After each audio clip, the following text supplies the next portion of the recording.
Oi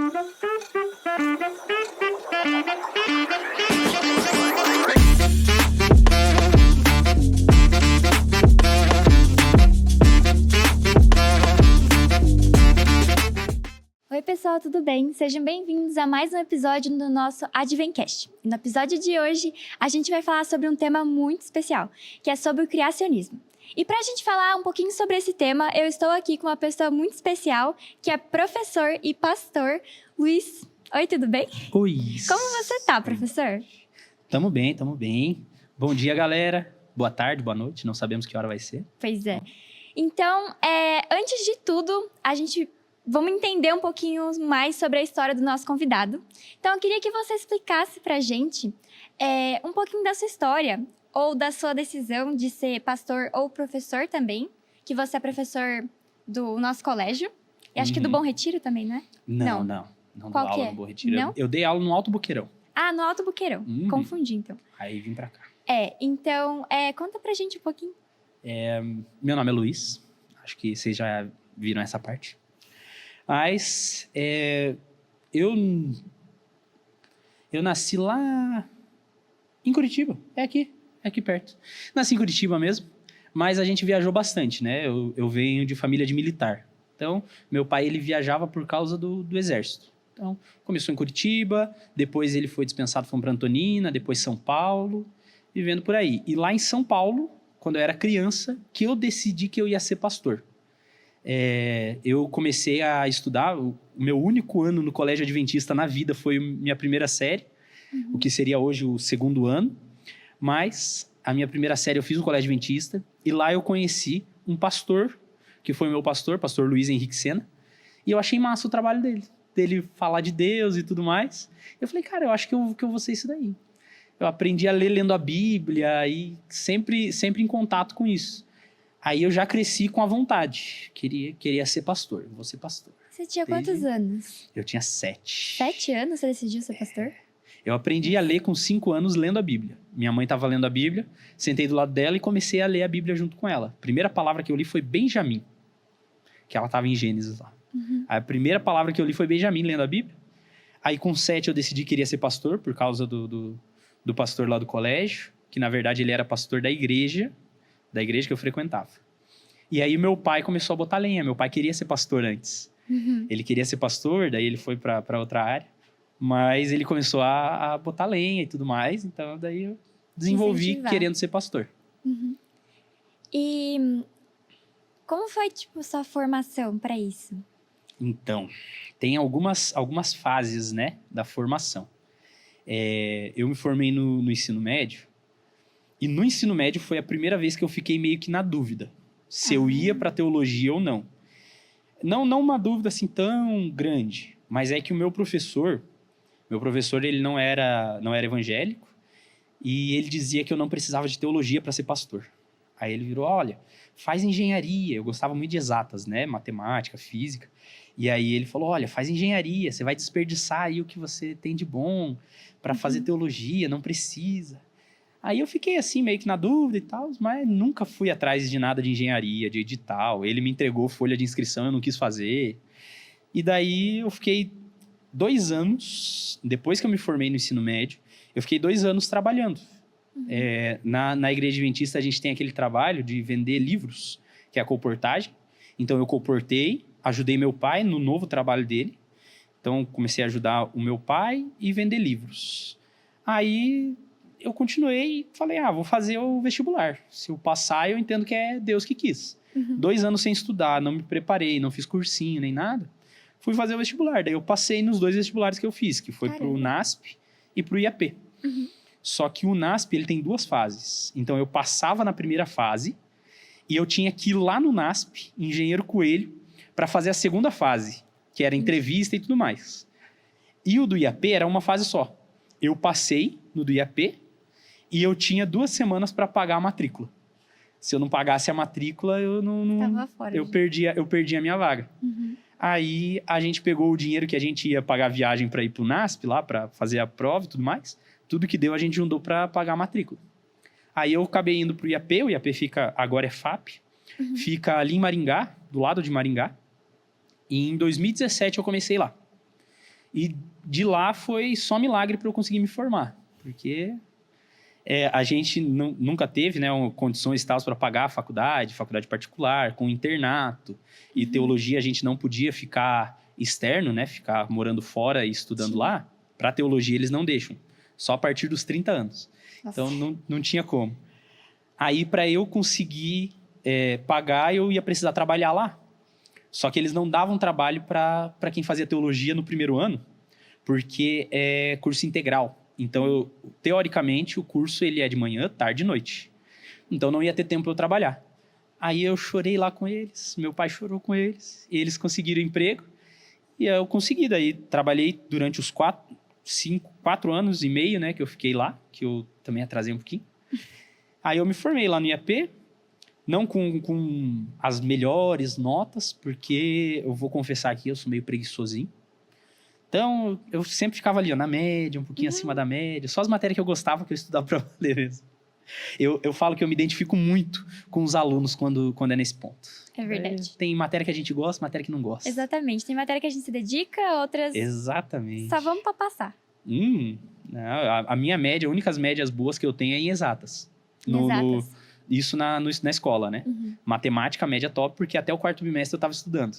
As outras daí eu passava e já não estava nem aí. Complicado. Mas na faculdade eu também fui meio assim. Então, algumas matérias que eu gostava bastante, aí tem lá notão. Agora, as outras, estava só para passar. Tá tudo certo. Então, você teve essa formação, passou por essas situações aí. E para você virou primeiro pastor ou você primeiro decidiu ser professor? Não sei como é que funciona isso. Então, é assim. Nos colégios adventistas agora, todo professor de ensino religioso é recomendado que ele tenha teologia, o curso teológico. Só qual que é o negócio? Na teologia da Igreja Adventista, agora só que existe licenciatura. Licenciatura que é para dar aula. Então era só bacharelado, que é para você atuar como pastor.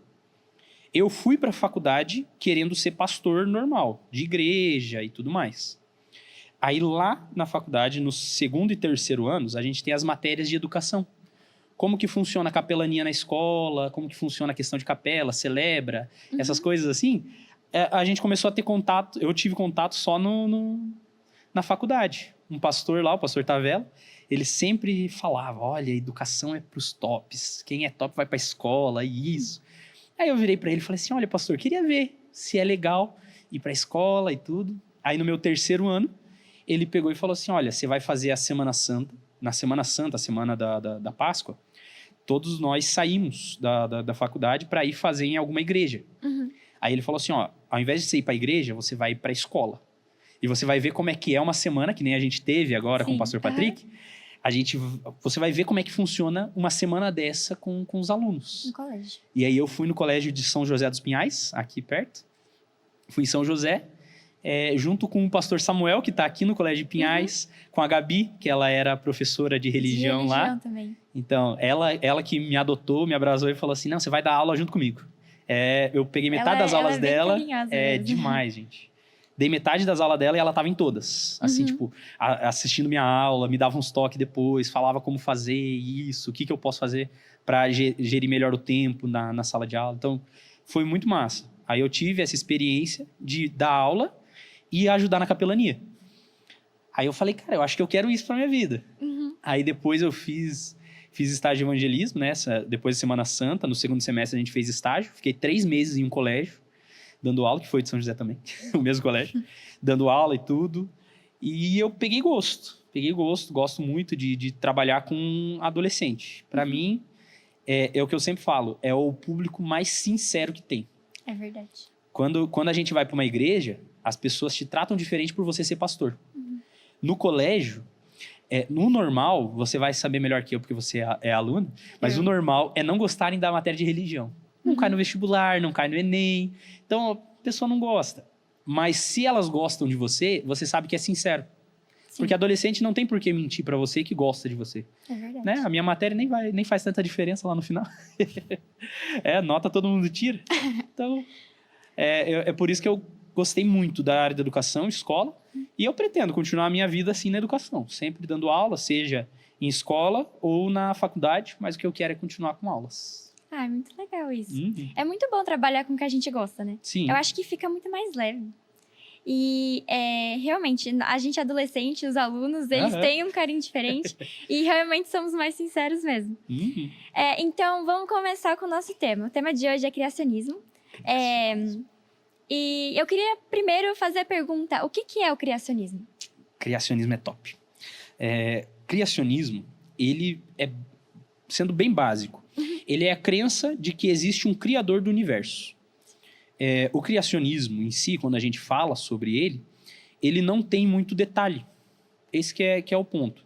Se você acredita que existe um Deus, independentemente de como seja esse Deus, é criacionismo. Porque ele criou o mundo ou criou o universo. Então, por exemplo, quando a gente vai para o Egito, o Egito ele é criacionista. Ele só não acredita no Deus bíblico, que a gente acredita. Mas ele acredita que Ra criou a Terra. O Deus Sol lá, ele criou a Terra. Então, ele tem uma crença criacionista. O que a gente diferencia é o criacionismo bíblico que a gente tem do criacionismo que a gente tem aí por fora, que daí você vai ter muitas vertentes. Sim. Tem gente que acha que o criacionismo ele é uma coisa só. Todo mundo que é criacionista pensa igual. Mas o criacionismo ele tem muito mais vertente diferente, modelos que a gente chama, do que o próprio evolucionismo. Tem muito, muito modelo diferente, né? Aí a gente vai falar sobre alguns, aí você vai ver. Algumas crenças que pra gente pode até parecer estranho. Igual você falou, tem o bíblico Uhum. e tem outros que, em outras regiões, em outros países também, que é você Sim. acreditar No criador. num criador. Acreditou num criador é criacionista. Aí o que vai diferenciar o teu tipo de criacionismo é o modelo. Aí o modelo que você escolhe, né? E dentro do criacionismo bíblico, como que a gente pode explicar, você direitinho, como que surgiu a vida na Terra? Isso. É o começo, assim. Esse daqui é bem simples. Eu sempre gosto de pegar a Bíblia nesse ponto, porque a Bíblia ela vai ajudar a gente. Né? Eu sempre falo, as línguas bíblicas, muitas vezes, elas facilitam o entendimento. Então, por exemplo, você está com uma Bíblia aí? Também. Abre ali em Gênesis capítulo 1, verso 1. Eu gosto muito desse verso, porque esse verso já ajuda a gente a explicar muita coisa. Então, Gênesis 1. Ele diz assim, no princípio, criou Deus os céus e a terra. É um verso que, aparentemente, ele é simples. Ele fala de um Deus criador. Só que a palavra criar ali, ela tem algumas formas diferentes. Pra gente, no português, tudo é criar. Sim. Mas no hebraico, eles tinham dois criar diferentes. Por exemplo, eu quero criar uma jarra para colocar água, que nem essa que a gente tem aqui no meio da nossa mesa. Como que eu faço para criar essa jarra? Se a gente for pelos processos, vai ter que pegar areia, vai ter que pegar uns outros materiaizinhos ali para você ter uma reação química, derreter a areia e tudo mais, e moldar ela para montar essa jarra de vidro que a gente tem aqui. Você criou uma jarra de vidro? Criou uma jarra de vidro. No hebraico, esse criar de você montar as coisas, ele é o azar. É você criar alguma coisa, formar, modificar. Quando a gente vai nesse texto bíblico, criar não está escrito azar. Ele está escrito bará. O bará é como se fosse assim, eu quero criar uma jarra de vidro. E daí eu pego num espaço onde não tem nada, estalo o dedo, surgiu uma jarra de vidro. Isso. Então, o criacionismo bíblico, ele demanda acreditar em um Deus que tem o poder de criar do nada, sem matéria pré-existente nem nada. Então, aí que a gente já vê um dos modelos criacionistas, ele não é a favor dessa criação espontânea de Deus ele criar do nada, que é o teísmo evolucionista. Quando a gente vai olhar, por exemplo, eu vou citar aqui o nome, mas acho que não tem problema não. Tem um podcast de aqueles 1 contra 30, já viu? Já. Então, já tem vi. um que é de um pastor contra 30 ateus. Esse pastor, ele é o Tassos Licurgo. Ele fala sobre a criação e ele coloca Deus criando a partir do Big Bang. E daí as eras evolucionárias que a gente tem é como se fosse Deus guiando a evolução para existir a vida. Então, por exemplo, há bilhões de anos, Deus, através do Big Bang, ele cria o universo. E aí, com o passar do tempo, cada coisinha vai tomando forma na Terra através da evolução guiada por Deus. Isso é o teísmo evolucionista. Porém, na teoria do Big Bang, no modelo do Big Bang, nós já temos uma ciência, mais ou menos, de que Deus ele precisa de uma matéria pré-existente. Até porque o Big Bang ele é uma expansão de uma matéria que já existia. Sim. Então, por exemplo, estava lá na ponta de um alfinete, estava toda a matéria do universo. E expande de forma rápida. Então já tinha matéria. Mas pela Bíblia, quando eu vejo esse texto do Deus criou o mundo a partir do nada, ele não precisa dessa matéria pré-existente, ele consegue criar do nada. Então, para mim e para o texto bíblico, a criação de Deus, ela vem do nada. E quando ele cria, isso que eu acho muito interessante, ele cria os céus e a terra. E os céus aí ele está no plural, céus, vários, né? O Hashamayim ali no hebraico. Por que ele está no plural? Porque aqui está envolvido tudo que tem no universo. E se existir outros universos, não sei se tem, mas se existir outros universos, tudo isso está incluso nos céus ali. Então Deus, ele cria do nada o universo gigantesco, imenso, quase infinito aí que a gente tem. Ele cria, já ele.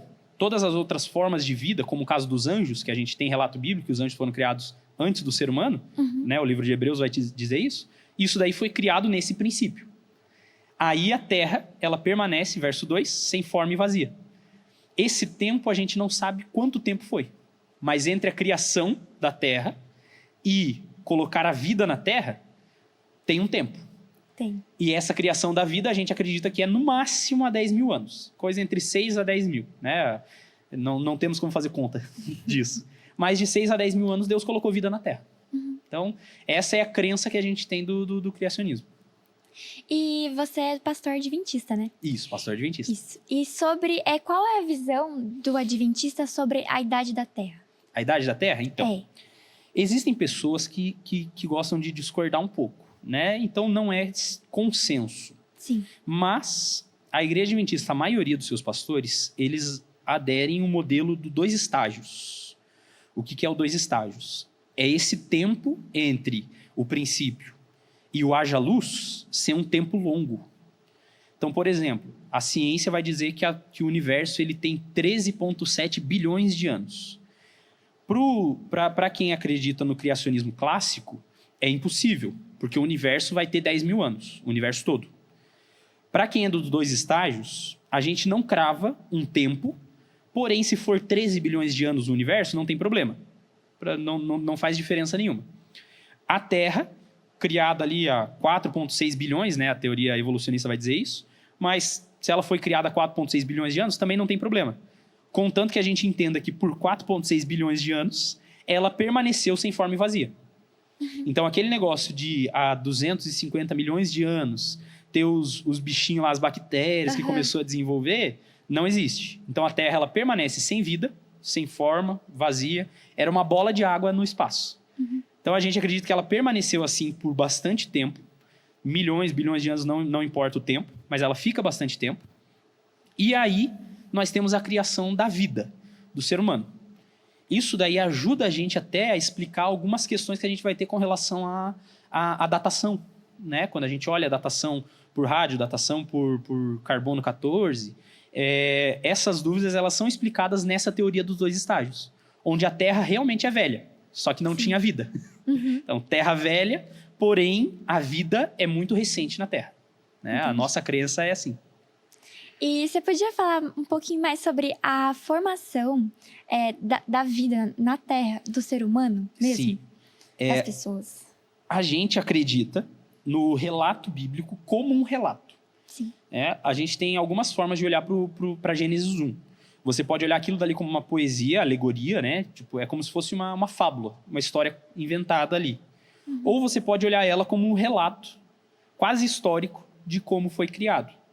Para a gente, como a gente acredita nesse poder de Deus de criar do nada, não tem problema, e para a gente é imprescindível, que Deus ele crie o mundo, ou dê forma no mundo, em 6 dias literais. 7, né? Se contar o 7º dia ali, o descanso.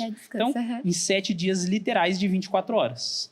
Então, para a gente, quando Deus ele fala, o livro de Salmos ele vai corroborar com isso, onde Deus ele fala e pelo sopro da boca dele, as coisas saem da inexistência para a existência. Então, não existia luz na Terra. Ele fala, haja luz, e houve luz. Ele tem esse poder. Então, o processo é o processo que Deus ele escolhe a forma que ele vai criar. E ele escolhe falar e tudo existir. Então, ele começa a falar, e cada dia ele cria uma coisa. E tudo em uma ordem lógica, né? A gente acredita numa ordem lógica da criação de Deus. Então, os 6 dias eles conversam entre eles. Né? Eu sempre gosto de fazer esse joguinho, porque para mim essa é a parte poética do livro de Gênesis. Né? Então, a gente tem um joguinho no texto bíblico, onde Deus, primeiro ele cria algo base, digamos assim, e depois ele dá forma. Então, por exemplo, no primeiro dia, quando a gente vai no primeiro dia, Deus cria a luz. E haja luz e houve luz. E no quarto dia, Deus ele cria os luzeiros. Sol, lua e estrelas ele cria só no quarto dia. Então, primeiro ele cria a luz, depois ele dá forma na luz entre sol, lua e estrelas. Daí, no segundo dia, ele faz separação entre céu e mar, né? Ele separa o mar do céu. No quinto dia, ele cria aves e peixes, ou seja, ele povoa o mar e o céu que ele tinha criado no segundo dia. Terceiro dia, ele separa a porção seca, e no sexto dia, ele cria os animais que andam sobre a terra. Então, ele povoa daí a porção seca. Então, é até uma questão lógica para ele mostrar, olha, eu guio a criação da forma que eu quero e da forma que é lógica para vocês entenderem como eu criei. Eu vejo dessa forma, né? E o 7º dia é o de descanso, né? Exatamente. Você consegue explicar qual é a importância desse dia pro adventista mesmo, que é guardar o sábado? Sim, eu gosto muito de ir no texto bíblico, né? Nesse joguinho que eu fiz, de você ligar um dia ao outro, você entende que Deus ele cria e depois ele completa. Se você olha para o 7º dia, não tem nada que complete, aparentemente. Por quê? Porque, primeiro, é número ímpar, né? Tá sobrando mesmo 7. 7 está sobrando. Mas, aparentemente, não existe criação no 7º dia. Mas quando a gente vai ali para Gênesis capítulo 2, Gênesis capítulo 2 ele fala o que é criado e o que completa esse dia já em seguida, um do outro. Não precisa de um outro dia, mas no próprio texto. Está escrito assim, ó. No 7º dia, Deus já havia concluído a obra que realizara, e nesse dia descansou. Aqui é a criação. Primeiro, Deus cansa? Não faz sentido nenhum Deus que cansa. É estranho. Então, se Deus não cansa, para que ele vai descansar? Sim. E outra, ele só falou, né? A gente está aqui falando e ainda não tiramos um tempinho para relaxar. Não. Né? Então, falar ali não vai cansar tanto, e Deus é Deus, ele não precisa descansar. Então, ele cria o descanso. Obviamente que não para ele cria o descanso porque ele criou. Então, os animais, a terra, o ser humano, ele precisaria do descanso. E ele coloca no 7º dia. E agora, o que completa isso? Verso 3. Abençoou Deus o 7º dia e o santificou, porque nele descansou de toda a obra que realizara. Então, o que acontece? Depois dele criar o descanso, ele completa o descanso. E pelo texto bíblico, quando fala que ele abençoou e santificou, o santificar ali na Bíblia, eu sempre falo isso daí, não se percam, tá? O santo na Bíblia, santificar, nunca é perfeito. Santo na Bíblia não é perfeito, a não ser quando é Deus. Santo na Bíblia, ele é separado para Deus. Então, por exemplo, Sansão ele é chamado de santo na Bíblia. Daí você pensa, Sansão era perfeito? Não. Longe disso, fez coisa errada a vida dele inteira. Ele não era perfeito, mas ele foi separado por Deus. Esse dia, o 7º dia, Deus ele também separa para ele. O que completa o 7º dia para a gente? A pessoa de Deus. Era um dia que Deus ele separava para ficar com o ser humano. Nos outros dias, o ser humano ia dar nome para bicho, ia cuidar da terra, ia fazer alguma coisa. Sim. Mas o 7º dia, você vai parar com isso e você vai andar comigo. Tirar um dia para ele. Exatamente. Então, a importância que a gente coloca no sábado é desde a criação. O 7º dia, na criação, ele é escolhido e separado por Deus para ser um dia próprio dele. Por isso que hoje, até hoje, os adventistas, nós separamos o dia de sábado, o 7º dia, como o dia que Deus escolheu. É um marco de que ele é o nosso Criador, que ele colocou lá na criação. Então, qual que é o marco que a gente acredita no Deus Criador? Pra gente é o sábado. Guardar o sábado. Exatamente. Pra ele, né? Então, por isso que a gente guarda o sábado. Entendi. E você acha que o pecado, ele influenciou na criação original da Terra? Na criação original, não. Não? Mas ele influencia no que vem depois. O que eu acho muito interessante quando a gente vai para Gênesis capítulo 3, o relato do pecado, o ser humano pecando, precisou acontecer uma coisinha muito importante para a gente estar nesse mundo que a gente está hoje, que é o ser humano ser expulso do Éden. Sim. O Éden, como a criação de Deus, tem muita gente que acha que o Éden era a terra inteira. O Éden não era a terra inteira. Era um pedaço. Exato, era um jardim, tipo uma cidade. É como se fosse a capital, né? Que nem a gente fala de Curitiba aqui no Paraná. É a capital do Paraná e tal. Mas Curitiba não é o Paraná inteiro, né? O Paraná tem uma cacetada de cidade aí que a gente nem conhece. Mas Curitiba, ela representa, principalmente aí para fora, questões políticas e tudo mais, ela representa o estado do Paraná. O Jardim do Éden, ele representava tudo que Deus tinha feito na Terra. A perfeição que ele tinha colocado na Terra. Então, o Éden, ele era todo perfeito. E na criação, nos 6 dias, a gente não tem nada de influência do pecado lá. Inclusive, quando a gente vai olhar o relato de Gênesis capítulo 3, falando sobre a árvore, do conhecimento do bem e do mal, a árvore, ela era bonita. A árvore, ela era perfeita. Era boa para comer. Então, tipo, tudo que foi criado, ele foi criado bom. Não teve a influência do pecado. Agora, quando o ser humano peca, aí que a gente começa a ver as influências. A primeira coisinha que acontece é no próprio ser humano. Eles andavam tranquilamente pelo jardim e quando eles pecam, eles percebem que estavam nus. Então, a inocência, a perfeição da mente do ser humano foi a primeira coisa que foi embora. A imperfeição da terra, ela vem depois deles serem expulsos do Éden e no resto da terra. A gente não tem um relato, por exemplo, dizendo que o Éden se tornou imperfeito. Muito pelo contrário, o Éden ficou preservado por um anjo que ficou na porta, enquanto Adão e Eva ficaram do lado de fora. Onde, aí sim, veio a maldição de Deus. Onde a terra, ela começaria a dar abrolhos, cardos, espinhos, o ser humano ia cansar.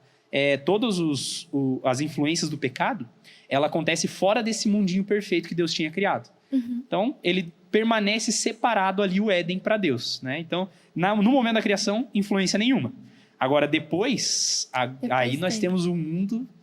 Se isso daqui é perfeito, gente, tá muito errado. Tá muito errado. Mas não, isso daqui que a gente vive hoje é tudo influência do pecado. E qual que é a principal diferença? Porque a gente sabe que essa é uma das várias teorias criacionistas que tem. Você consegue dizer alguns exemplos de outras que existem por aí? Sim.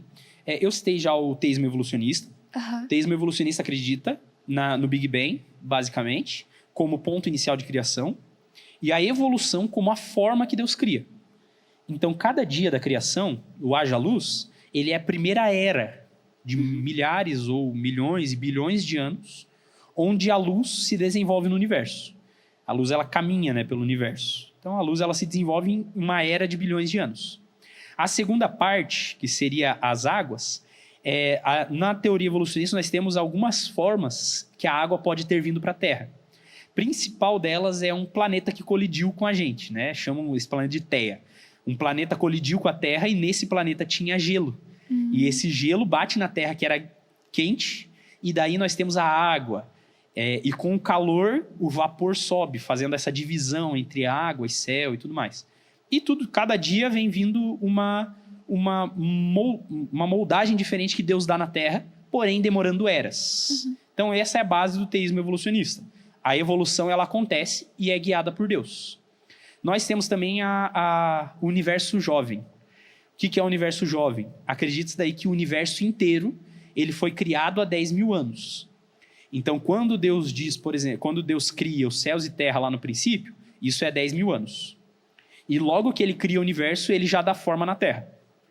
Então, a Terra e o universo, eles têm a mesma idade. E a idade é 10 mil anos. Nós temos também a teoria da Terra Antiga. A Terra Antiga é bem parecido com o evolucionismo. Só que ele tem um pouquinho mais de poder de Deus, digamos assim, do que evolução. Então, Deus, ele cria a Terra e em determinados espaços de tempo, Deus, ele vai para criar de novo. Então, ele não guia a evolução. Mas ele causa sempre uma mudança drástica na Terra, dependendo do passar de tempo. Então, ele colocou a luz, ele fala, haja luz, houve luz. Aí, depois de uns 3 bilhões de anos, ele lembra da Terra. E a Terra ainda está lá só com luz. Então, ele vai lá e faz a separação entre as águas. Então, vai indo nessa forma. Basicamente, esses são os 4 modelos mais famosos que a gente tem no criacionismo. Aí você vai ter o criacionismo não bíblico, que daí, como eu disse, vem das mitologias, vem das outras religiões. Então, cada religião ela vai ter um criacionismo próprio. Então, você vai ter lá o deus Brahmani no hindu, você vai ter o Ra no Egito, você vai ter o Cronos lá na mitologia grega. Então, nas mitologias, você tem outros tipos de criacionismo. Mas, biblicamente, a galera usa esses 4. Esses 4, os principais. Os principais. A gente também sabe que existe outra teoria, que é a evolucionista também, que as pessoas acreditam que veio da evolução e não de um criador. Uhum. E você consegue dar pra gente alguns dos principais argumentos que ajudam não, que um criacionista tem contra a teoria da evolução? Sim. A primeira coisa da teoria da evolução é que a maioria dos evolucionistas, não todos, até porque são coisas diferentes, a maioria deles acredita numa geração, uma criação do universo autogerada. Uhum. Então, por exemplo, quando você vai o Stephen Hawking lá, um dos caras mais inteligentes que já pisou na Terra, ele vai dizer que o universo, ele criou ele mesmo. Aí é estranho, porque existiu um tempo que o universo não existia. Como que o universo vai criar a si mesmo se ele não existe? Sim. É meio estranho. É como se eu dissesse que a água ela consegue se criar sozinha. Em um lugar onde não tem água, não tem hidrogênio, não tem nada. Pra gente é impossível. É difícil. Um argumento que a gente sempre usa para falar sobre isso vem da biologia. Na biologia você tem uma lei chamada lei da biogênese. Uhum. O que é a lei da biogênese? Vida só vem de vida. Então, por exemplo, eu estou vivo aqui. Para eu estar vivo, o meu pai e a minha mãe precisaram ter um filho. Então, eu tenho 2 seres vivos que geraram outro ser vivo. Então, se existe um ser vivo, precisa de um ser vivo gerando. Esse é um princípio básico, que para a evolução, esse princípio tem que ter uma exceção gigantesca, que é o universo inteiro. O universo ele tem que ser gerado a partir do nada. A evolução, ela também vai trazer para a gente a idade da Terra como um argumento muito forte. Então, por exemplo, foi encontrado um fóssil de um Tiranossauro Rex de 240 milhões de anos. Eles fazem a datação lá de carbono 14, datação radiométrica e tudo mais. E a química ela vai ajudar a gente muito mais do que ajudar o evolucionismo quando a gente fala de fossilização. Por exemplo, a gente acredita que os dinossauros existiram? Acredita. Eles foram criados por Deus. Todos os seres vivos foram criados por Deus. Agora, a resposta para o criacionista ele está no próprio processo de fossilização. O que é o processo de fossilização? Vou resumir bem simples aqui.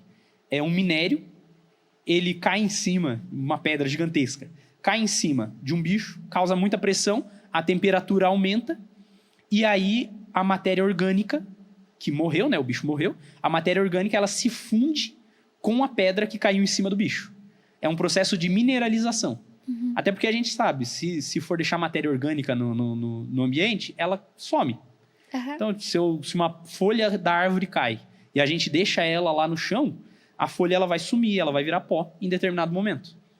Quando a gente olha o processo de fossilização, a matéria orgânica, ou seja, o osso, né, que a gente vê, ele se deteriora completamente. Não tem como o osso durar 240 milhões de anos. Porém, a pedra ela dura 240 milhões de anos. Quando você tem o processo de fossilização, fundir, né, mais ou menos fundir aqui, o osso com o minério, o osso ele assume as propriedades do minério para ele poder durar naquele formato. Por isso que acontece a mineralização. Então, quando a gente está fazendo a datação de um fóssil, você não está datando matéria orgânica, porque matéria orgânica morre. Você está datando minério. Sim. Por isso que a teoria dos 2 estágios ela vai responder completamente, porque a Terra ela vai ter milhões, bilhões de anos, não importa. Mas o animalzinho vivo que foi soterrado, esse animal, ele teve 10 mil anos. E a datação ela está sendo feita apenas da pedra. Eu acho muito interessante quando a gente vai juntar isso com algumas evidências, né? Quando a gente vai para as camadas sedimentares. Eu sei que você enjoou já de ver aula de camada sedimentar, porque eu enjoei quando eu era aluno.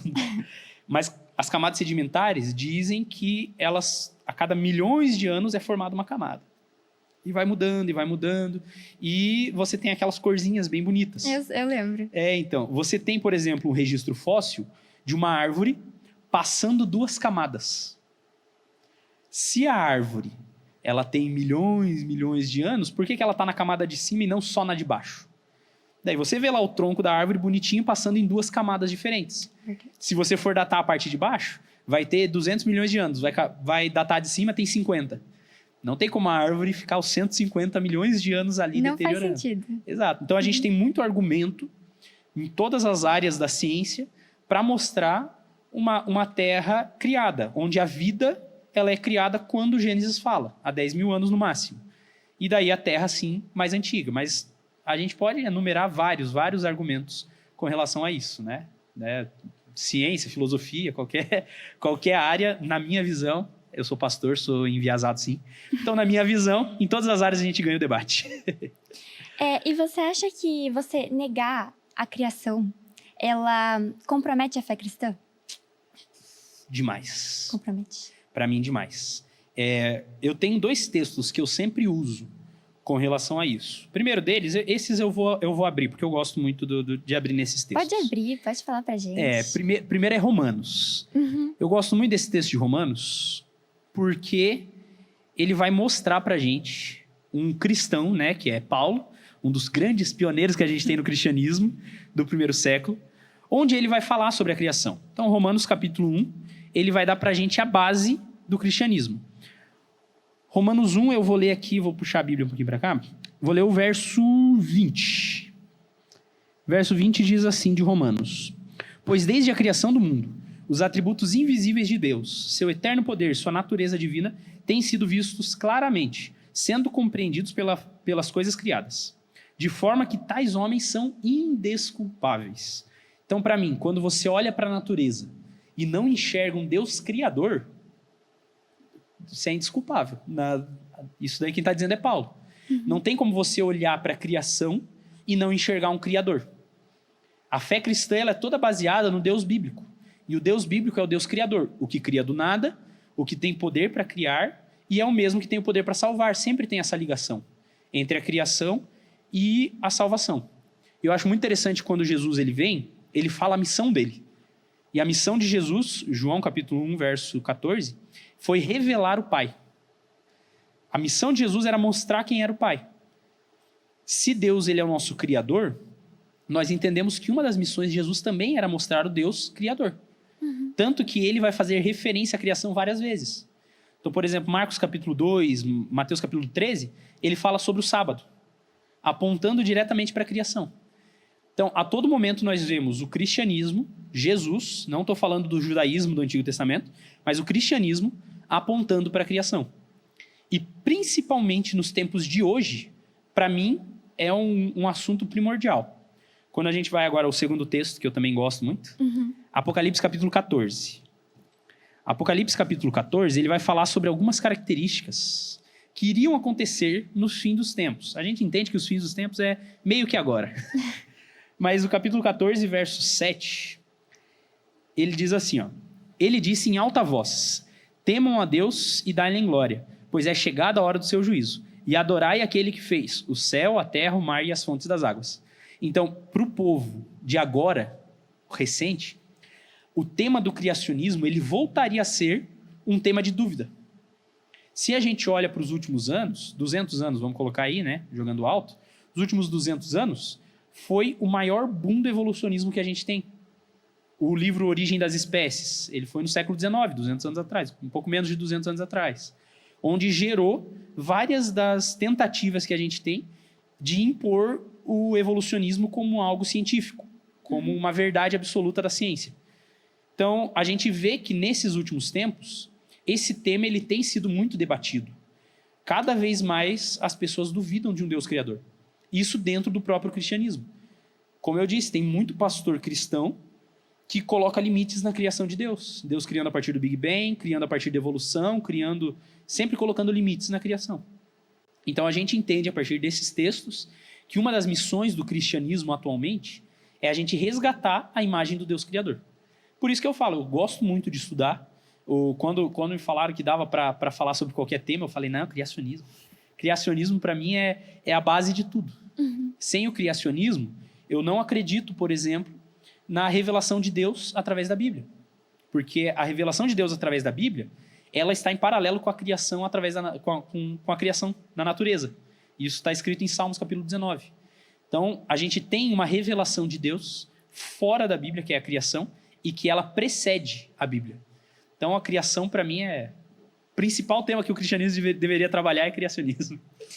E como você acha que a doutrina de criação, ela tem a ver com o plano de salvação? Plano de salvação, muito importante isso daqui. Gênesis capítulo 1, como eu disse, nós temos a criação de tudo. Sim. Nós temos a forma que Deus ele cria. E eu acho muito interessante que o livro de Salmos vai dizer, e o livro de Gênesis capítulo 1, ele vai dizer que Deus ele cria tudo pelo sopro da sua boca. Então ele fala e as coisas passam a existir. Quando você vai para Gênesis capítulo 2, Deus ele muda a regra. Então antes ele estava falando. E disse Deus, haja luz. E disse Deus, haja separação. E disse Deus, surja a terra. Disse Deus, surjam animais. Tudo.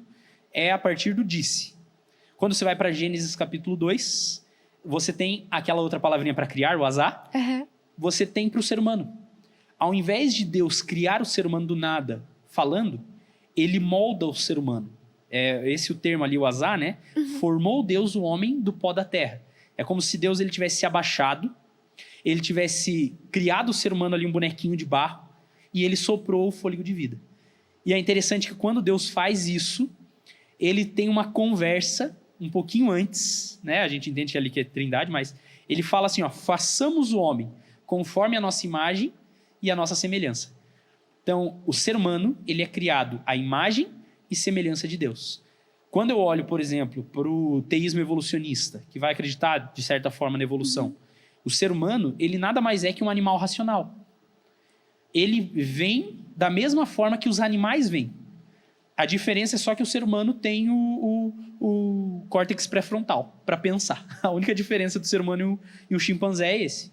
Quando eu olho para a Bíblia, não é essa a diferença. A diferença que eu vejo é que o ser humano é criado à imagem e semelhança de Deus. Então, todo ser humano, ele foi criado para ser a imagem e semelhança de Deus. É aí que entra o pecado. O pecado, ele é como se fosse o ser humano era uma tela perfeita, bonitinha, pintada ali, ó, uma Mona Lisa pintada. E o pecado, ele vem como se fosse um balde de tinta vermelha que é jogado assim em cima de tudo, para manchar tudo. Então, hoje, o livro de Salmos, de novo, capítulo 51, verso 5, Davi ele vai falar que desde o nascimento a gente é pecador. Olha o paralelo. Antes, desde a criação, nós somos imagem e semelhança de Deus. Depois do pecado, desde o nascimento, nós somos já pecadores. Então, nós não temos mais a perfeição que Deus colocou em Adão e Eva. A imagem e semelhança de Deus, nós fomos perdendo ao longo do tempo. Isso por causa do pecado. A tentativa agora da salvação é sempre Deus restaurar a imagem dele no ser humano. Com o pecado, a gente mancha a nossa imagem. Tanto que o livro de Isaías, capítulo 59, se não estiver enganado, ele vai dizer que o pecado ele faz separação entre nós e o nosso Deus. É ele que mancha a gente, é ele que faz a gente não ser mais a semelhança de Deus. E quando Jesus vem, ele vem para, vocês precisam voltar a ser a imagem e semelhança de Deus. Então, a redenção, a salvação, ela é a forma de Deus recriar o ser humano. O ser humano manchou a criação, Deus ele recria. E é interessante que quando você vai para Apocalipse, o paralelo que nós temos entre Gênesis e Apocalipse, você tem todos os elementos da criação. Você tem a árvore da vida, você tem uma praça central, você tem a presença de Deus, você tem a luz. Tudo que você vê em Gênesis 1, você encontra em Apocalipse 21 e 22. Deus ele refazendo. Então a ideia de Deus é ele recriar. Como que eu vou entender o que é a salvação, o que é essa nova criação de Deus, se eu não entendo a primeira criação? Se eu não olho para a criação de Deus, eu não sei qual é o alvo, o que eu preciso fazer, ou o que Deus pretende fazer em mim. Então, a criação, ela molda o que nós vamos ver o resultado final da salvação e da morte de Cristo. Então, é tudo interligado para mim. E qual que é o principal desafio em passar essa mensagem que o criacionismo passa no mundo moderno hoje em dia? A gente tem alguns problemas, né? O principal deles vem da filosofia. Isso daí não é recente, isso daí é 2.500 anos atrás que começou esse problema. Qual que é o problema? A filosofia, algumas partes da filosofia grega ali, eles vão ter como se fosse uma doutrina do relativismo. O que é o relativismo? Tudo depende. Então, por exemplo, o que para você é uma verdade, para mim não é. Se confunde a verdade com gostos. Por exemplo, eu viro para você e falo assim, azul é a cor mais linda que existe, é a minha cor favorita. Azul é a cor mais linda que existe. E aí você vira para mim, não, é rosa. É azul, é rosa, é azul, é rosa. Tem como a gente definir isso? Não, por isso que se chama gosto. Quando a gente fala da criação, para mim e para o criacionismo, a criação ela é uma verdade absoluta. E a filosofia e a modernidade, pós-modernidade, ela vai contra verdades absolutas. Então, Deus criar ou Deus não criar não vai fazer diferença. Você pode acreditar que Deus não criou nada, que Deus não é criador, e eu acredito que Deus é criador e está tudo bem. Cada um está com a sua verdade. Né? As verdades elas são moldáveis, dependendo do seu gosto. Então, esse é o maior desafio que a gente tem. A gente pega mentes que são fluidas. Né? O pastor Patrick usou esse exemplo, né, da água. A mente da pós-modernidade ela se molda dependendo de onde ela está. É por isso que quando a gente vai para uma faculdade, por exemplo, uma federal aí que a galera não acredita em Deus, um monte de cristão de berço, ele se torna ateu. Por quê? Porque ele foi moldado pelo ambiente.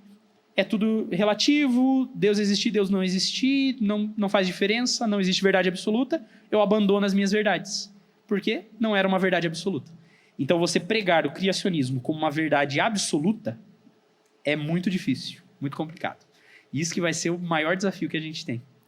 E já aconteceu, de alguma vez, algum adventista mesmo, ou uma pessoa assim do meio, cristão, chegar pra você e falar assim, que tem dúvidas sobre a criação? Aconteceu alguma coisa assim? Direto. Já? É o que mais acontece, na verdade. Sério? Sim.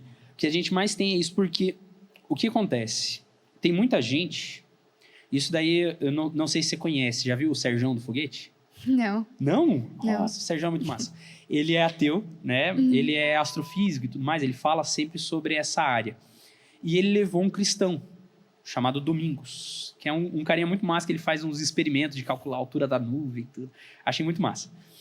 E lá o Domingos, né, que é cristão, ele deu uma definição para ele sobre a crença na criação ou na evolução. Qual que foi essa definição? E essa definição muitos crentes têm, por isso que eles têm dúvida. A definição foi, ambos precisam de fé. Qual que é a diferença? Para você crer na evolução, falas do Domingos, para você crer na evolução, você precisa de uma fé pequena, porque a ciência vai te explicar muita coisa, então você precisa complementar apenas algumas lacunas com a fé. Já o cristianismo, o criacionismo, ele depende de uma fé grande, de você acreditar em coisas absurdas, impossíveis. É basicamente isso. E quando a gente olha desse ponto de vista, realmente é difícil você crer no criacionismo. Você vai crer que um ser, ele cria do nada, através da palavra dele, em 7 dias o mundo está pronto, e você não tem evidência disso, é meio estranho. Eu parto do oposto. Para mim é totalmente contrário. Para mim, para você crer na evolução, você precisa de uma fé muito grande. Muito grande. Porque você precisa crer que do nada as coisas acontecem. E eu não creio que do nada as coisas acontecem. Mas para crer no Deus bíblico, você precisa de fé mínima. A fé cega, mínima. Tanto que quando a gente vai para o capítulo da fé, Hebreus capítulo 11, verso 1, a fé ela é a certeza das coisas que não se veem. Como que você tem certeza de algo que você não tem a mínima ideia? Que não tem evidência nenhuma? Não tem como. Então, para mim, a fé em Deus, ela depende de evidência, depende de certeza. Quando as pessoas não têm a certeza, pesquisar, ver evidência, ver livro e ler mesmo, essa pessoa ela vai ter dúvidas da criação. Porque para ela não tem como Deus criar em 6 dias, não tem como criar do nada, não tem como a Terra, o ser humano ter só 10 mil anos aqui pela Terra, não tem como os dinossauros terem existido. Gera dúvidas. Exato, gera muitas dúvidas. Por quê? Porque você não firmou a sua crença. Sim. A crença no criacionismo, ela precisa ser firmada. Quando você tem evidência, você tem argumento, aí você não vai ter essas dúvidas. Então, o que mais tem é dúvida, porque pessoas não firmam. Até como eu disse, o pensamento fluido, o pensamento da água ali, né? De se moldar pelo ambiente, a pessoa não vai atrás da crença dela. Porque ela acha que ela crer ou não crer não faz diferença. Então, para mim, as dúvidas que surgiram muitas, muitas e muitas. Inclusive, esses tempos atrás, coisa de semana passada, retrasada, de vir aluno e pai de aluno conversar comigo e falar, olha, para mim eu não consigo ver a criação do jeito bíblico. É difícil. E daí eu tenho que explicar e colocar evidências e tudo mais. Porque a gente precisa afirmar a fé. Nossa, eu pensava que não acontecia isso, sabia? Não, Pensava que as pessoas, acontece assim, de dentro da igreja, assim, elas tivessem, assim, força na fé cristã delas, né? Então, eu não sabia. Quando você olha, inclusive, debate, você já viu bastante debate? Às vezes. Eu via muito. Nossa, eu adorava debate. Mas quando você vai ver debates, as pessoas usam argumentos bonitos para ir contra a gente, para ir contra o criacionismo. E muitas vezes, em debate, você vê o criacionismo sem argumento. Por quê? Porque eles acham que acreditar é o suficiente. Eles não vão atrás do argumento. Aí, quando vem alguém pessoalmente para você e começa a colocar em xeque tudo que você acredita, e você não tem resposta, você começa a duvidar. E ultimamente tem acontecido muito mais. Das pessoas duvidarem daquilo que a gente acredita. Pois é. É complicado. Não imaginava. Mas como que o criacionismo, já que a gente está falando, como que o criacionismo ele reforça a esperança no retorno de Deus, na volta de Deus? É muito importante a gente entender eventos de forma literal. Como eu disse, a gente acredita na Bíblia como a palavra de Deus. A Bíblia sendo a palavra de Deus, o que ela relata para a gente é a verdade. A gente acredita dessa forma. Mas foram seres humanos que escreveram. Realmente foram seres humanos, mas Deus ele conduziu para que a Bíblia chegasse da forma que ela é hoje. Quando eu acredito, por exemplo, numa criação, no relato da criação, de forma literal, eu consigo olhar para o Apocalipse, por exemplo, como também algo literal.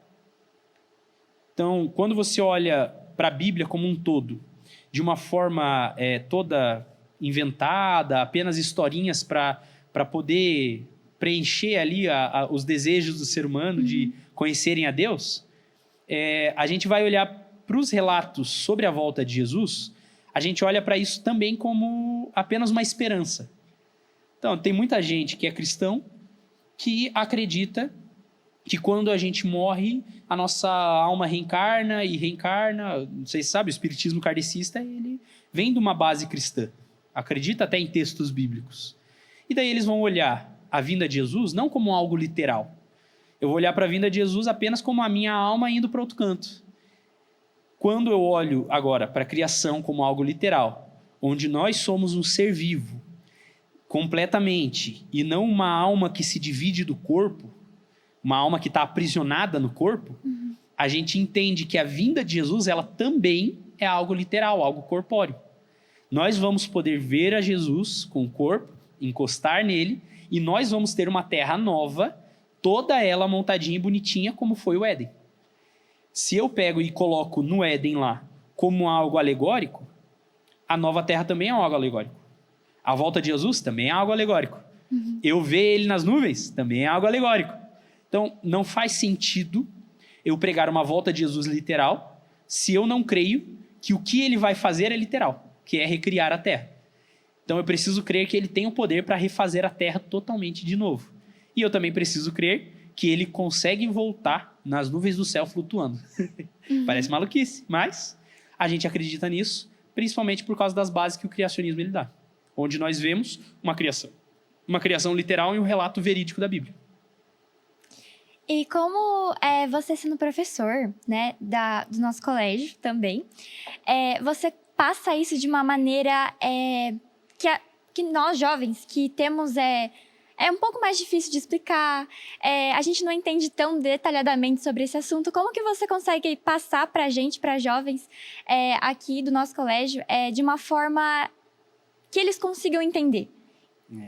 Para começar, eu não sei se eles entendem, tá? A Ana é que tem que falar se os alunos entendem.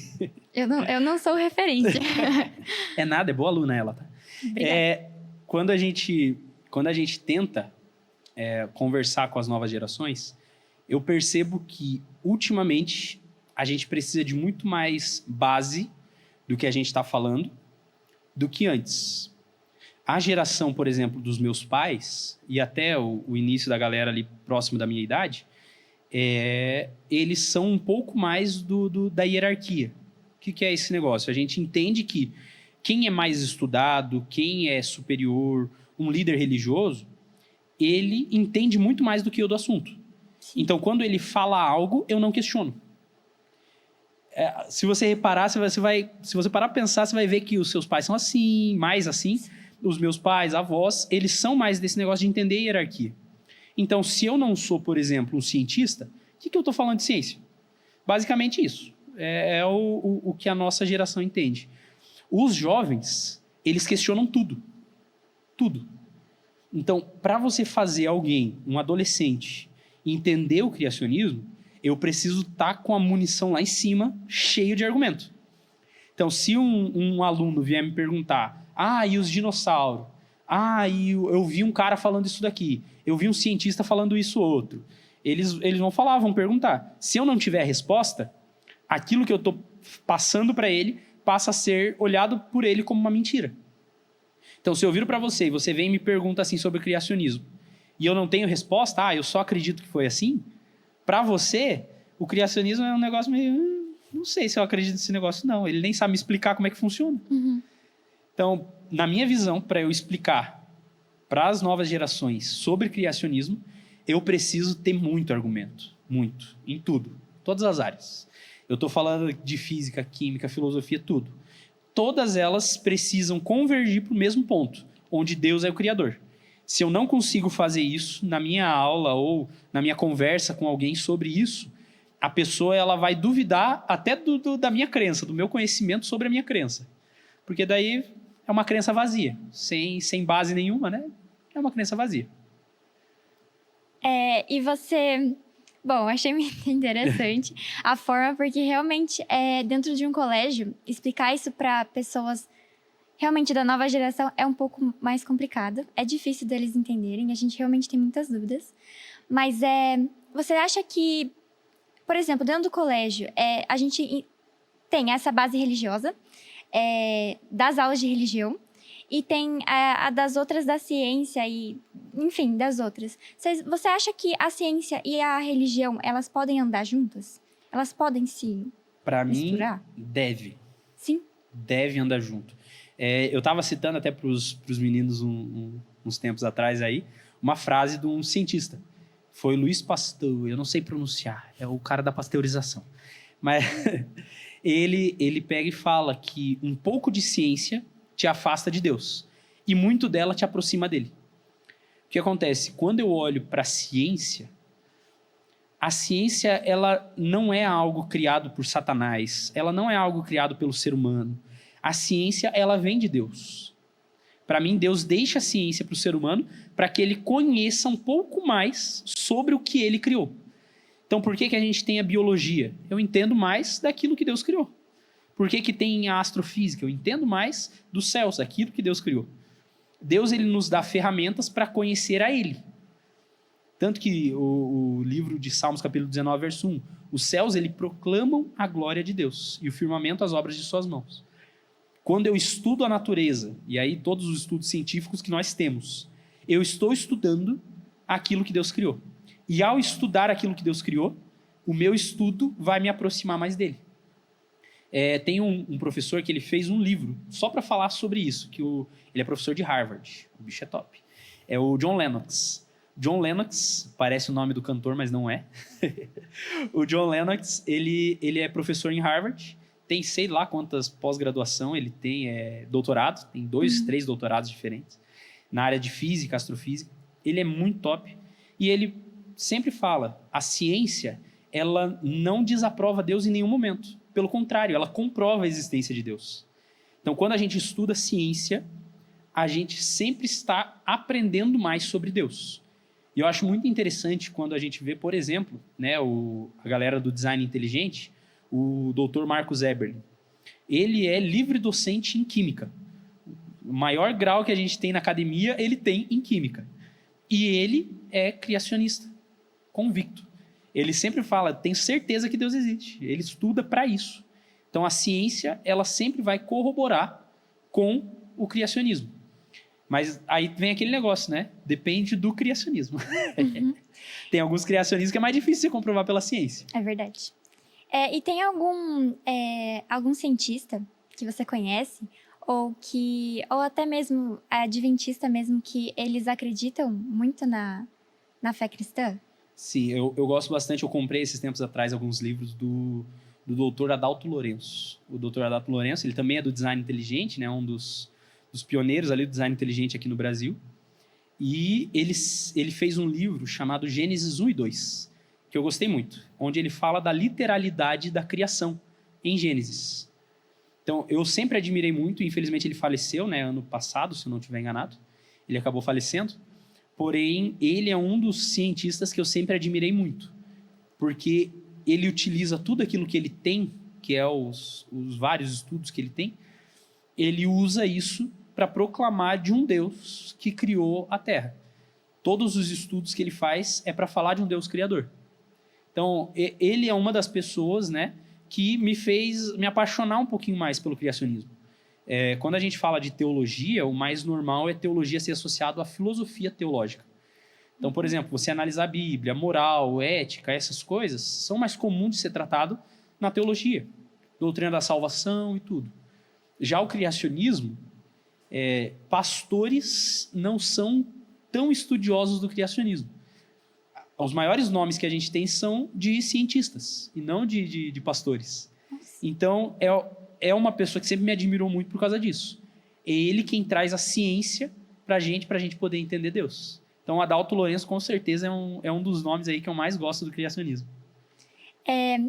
E que conselho você daria para uma pessoa que ainda tem dúvida sobre o surgimento do mundo, surgimento da vida, sobre cada coisinha que a gente tem? Que conselho você daria para uma pessoa que está em dúvida sobre o criacionismo ou sobre outra teoria, aí, por exemplo, o evolucionismo? Eu sempre falo, questionem. As pessoas precisam questionar um pouquinho mais. Que muitas vezes a gente questiona algumas coisas que nem precisa questionar e a gente deixa de questionar as coisas que precisa. Então, quando a gente vai, por exemplo, para a teoria evolucionista, ela é pregada como verdade nas faculdades por aí afora, mundo afora. É verdade absoluta para todo mundo e ninguém questiona. Os crentes, eles vão para as faculdades de fora e eles são doutrinados a deixar de acreditar em Deus e em nenhum momento eles questionam se as bases daquele professor que ensinou aquilo, ou a ciência, o método científico que foi utilizado, ele é um método confiável e se aquilo é a verdade. Ele não questiona e aceita. Quando é isso que ele deveria questionar. Uhum. Então, para mim, você tem que questionar. Se algum pastor veio e falou assim, Deus criou desse jeito, questiona. Descobre a evidência que você tem disso. Se um cientista veio e falou, não, Deus não criou, Deus não existe, questiona. Descobre por que a pessoa diz isso. E acha contra-argumento. Eu gosto muito de um filme que eu não passei para vocês, desculpa. Passei para o primeiro ano só. Nossa. O filme foi mal. Eu queria assistir o filme. Aí, ó. Vamos tentar assistir vou recomendar esse filme aqui. Tá bom. O filme é Em Defesa de Cristo. Uhum. Em Defesa de Cristo, ele é um filme que um ateu, ele quer provar que Deus não existe. Porque a esposa dele, que era ateia também, começou a acreditar em Deus. E ele vai atrás de argumento e tudo mais para provar que Deus não existe. Para ele esfregar na cara da esposa dele que Deus não existia. E quanto mais ele vai atrás, mais ele questiona, mais ele briga. E vem argumento em favor da Bíblia, e ele questiona, ele briga e tudo mais. Até chegar num ponto onde ele estava num beco sem saída e fala assim, com tudo isso daqui de argumento, eu não consigo mais não acreditar em Deus. Inclusive, ele tem um livro, caso real. É qual que é o nome dele? Lee Strobel. Onde ele escreveu um livro sobre essa busca dele de provar que Deus não existia. Ele questionou tanto as evidências de Deus, que ele chegou num lugar onde ele não tinha mais saída. Ou Deus existe ou Deus não existe. É isso que eu falo para todo mundo. Questiona Deus, até você não ter mais nada para questionar. Quando você não tiver mais nada para questionar, aí você vai ter a mesma certeza que eu tenho, de que Deus existe. Enquanto você ficar aceitando as coisas aí de fora e não questionar, aí você vai estar sujeito a variar muito na sua crença. Pois é. Bom, eu acho que o criacionismo, ele é uma teoria, não sei, para mim eu acredito. E eu acho muito linda porque tem coisas muito perfeitas e que a gente não consegue nem explicar. Nós somos perfeitos, se você olhar nosso corpo, tudo. É uma coisa muito linda mesmo de se ver. E eu acho que... eu acho maravilhoso. E você tem mais alguma coisa para dizer? Para os seus alunos mesmo? Ou para alguém dar algum conselho, assim, para a gente fechar o nosso... Eu gosto muito de deixar, pelo menos, o verso de Romanos capítulo 12. Ele vai dizer que nós devemos preparar o nosso corpo como sacrifício vivo a Deus, e esse sacrifício ele é o culto racional. Eu sempre gosto de colocar para todo mundo que for. A crença no Deus Criador, ela é algo racional. Ela tem que vir daqui. Ela não é daqui. Tem muita gente que vai colocar e dizer assim, não, porque eu sinto Deus aqui, eu sinto Deus ali. Não. Deus ele pede que você conheça Ele, que você saiba sobre Ele. Então, é muito melhor você ir para uma igreja e se preocupar com os argumentos que estão sendo falados sobre Deus, sobre salvação, sobre Jesus, do que você pensar na musicazinha que toca o teu coração. Faz muito mais sentido. Quando a gente gira essa chavinha de Deus, ele é um Deus da racionalidade, é muito mais fácil de você entender a pessoa de Deus. A gente não consegue completamente, mas você entende aquela mínima fração que Deus ele deixa disponível para a gente. Então, sempre vão atrás de Deus com a sua mente. O seu coração ele vai te enganar muitas vezes, mas a sua mente, quando você prova e comprova, aí você vai ter a certeza de que o Criador ele existe, que o criacionismo ele não é uma teoria fajuta, como os cientistas vão dizer por aí. Ele é a verdade. Não gera dúvida, né? Quando você tem certeza, não gera dúvida. Exatamente. Sentimento é uma coisa que você sente naquele momento, mas depois pode... Exatamente. Então, pesquisem, busquem. Então, eu acho que é isso, gente. Muito, muito obrigada por assistirem.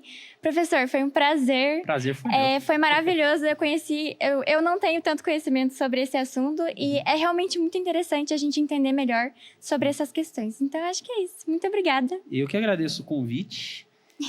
Espero aí que bastante gente conheça também a pessoa de Deus e sempre estejam ligadinhos aqui no ADVCast. É isso beleza? Aí. Conhecimento sempre vai ter. Sempre vai ter. Então é isso aí, gente. Muito obrigada.